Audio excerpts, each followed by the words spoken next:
Okay, guys, so welcome to the show. It's me again, Paul B. For today's episode, we're going to do something different.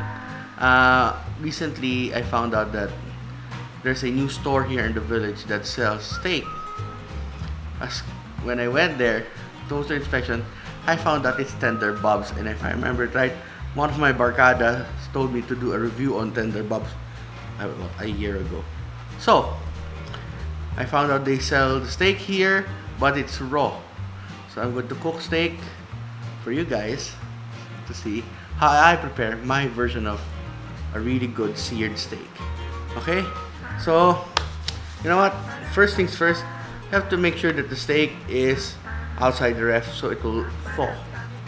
And I believe I just brought it out of the ref. So we'll have it thaw first, then I'll show you what it looks like. Okay? See ya. Okay guys, so I have my steak here. I'll show it to you. They sell it in vacuum sealed bags. As you can see, there's quite a bit of marbling here.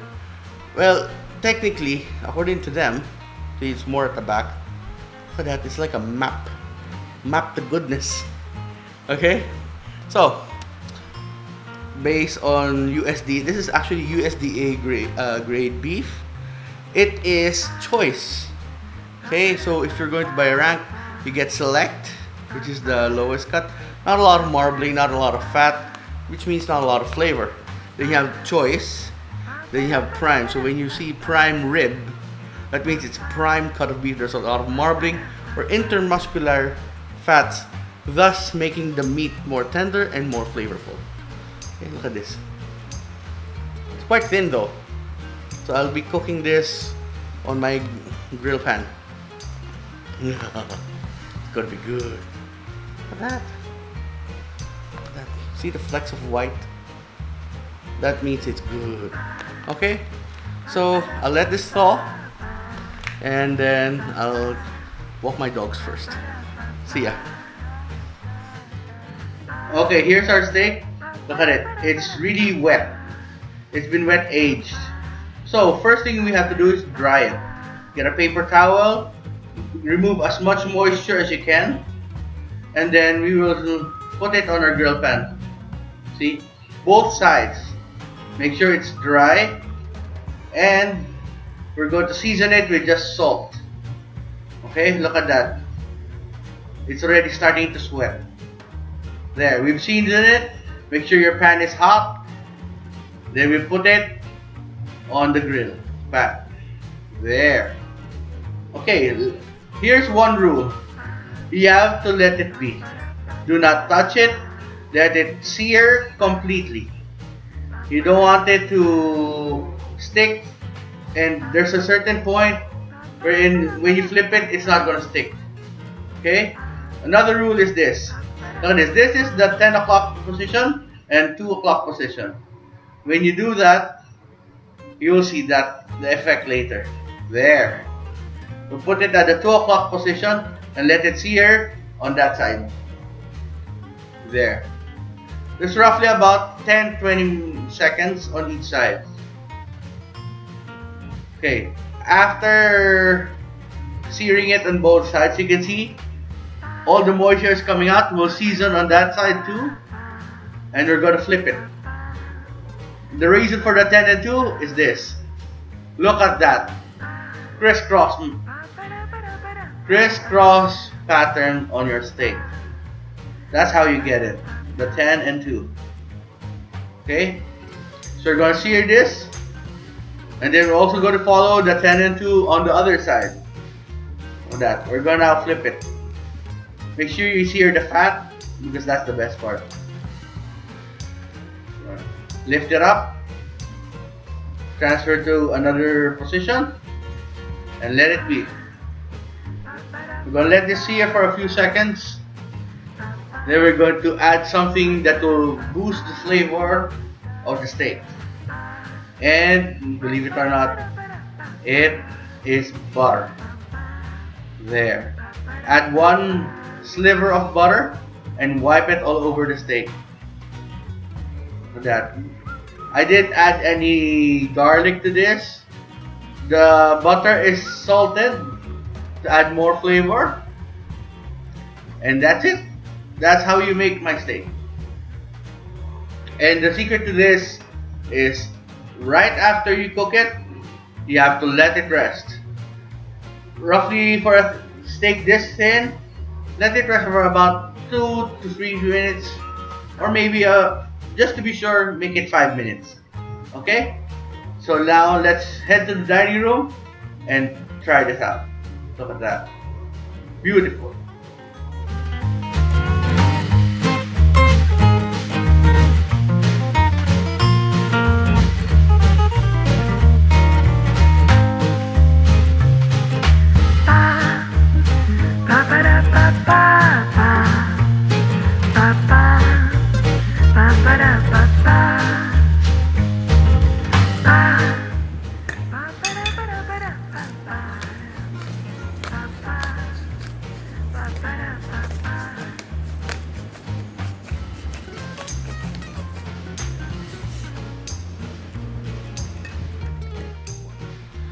Okay guys, so we finished cooking the steak already. Here's what it looks like. Look at that. This is technically rib eye. If I let it rest for about good 5-6 minutes, so that it will still be juicy, because as of when you cook it, it agitates all the moisture inside. That's why you get this nice brown, which is also known as a Maillard reaction, or the caramelization of proteins.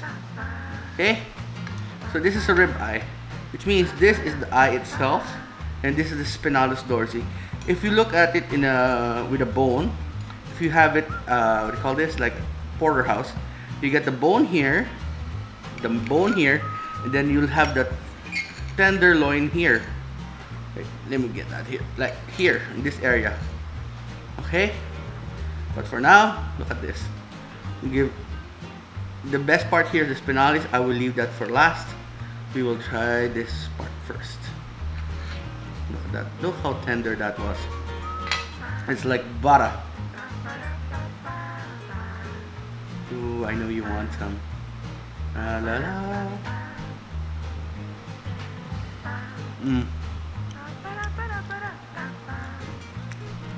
You see, the best part of steak is you don't need anything on it. It's just salt and pepper. Well, maybe you can add some gravy afterwards if you're already wanting it with mashed potatoes. But if you want to eat pure steak, salt, pepper is the way to go, and a bit of butter. Okay, so we'll try some of the meat from the eye. This part. This is actually where the most of the marbling was.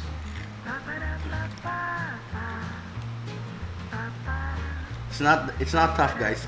It's just that my knife is not sharp. It's a bit well done though. I wish it were thicker. I actually bought 2 steaks. The other steak is there. It's a bit thicker. So likely I'll get that into medium well.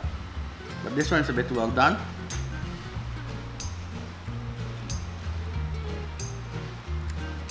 That's so good. It melts in your mouth. Now, the reason why this cut is very flavorful is this is from near the spine of the cow, and when it only gets used when the cow turns. Okay, so it's not as used as the legs, as the neck, or the cheeks. So beef cheeks are really delicious, gelatinous, but it takes a long time to cook. Here, on the other hand, this is very tender because it's only being used when it turns. Look at this. We're getting some of this from the spinalis dorsi. Oh, by the way, look at that crosshatch. That's what you call the 10 and 2s.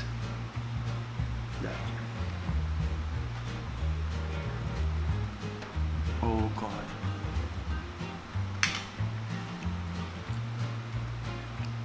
You can really taste the beef. Very beefy flavor. The only bad thing about this was I wish it was a bit thicker. This cost around 500 pesos for a slab, for this one piece. The other one, the 300-gram one, was a bit thicker. It's around 760, I believe, 760 pesos. So, given the choice, I would have taken that. But this is for the video. I just wanted to try it. And I wanted to show you. I wanted to try tender bobs and wanted to show you my way of cooking steak. There's no wrong way of cooking it. Just make sure that you don't overcook it or you make it crispy. Okay? So, I will continue eating this for my dinner. It's actually dinner time now. And I will see you in the next vlog.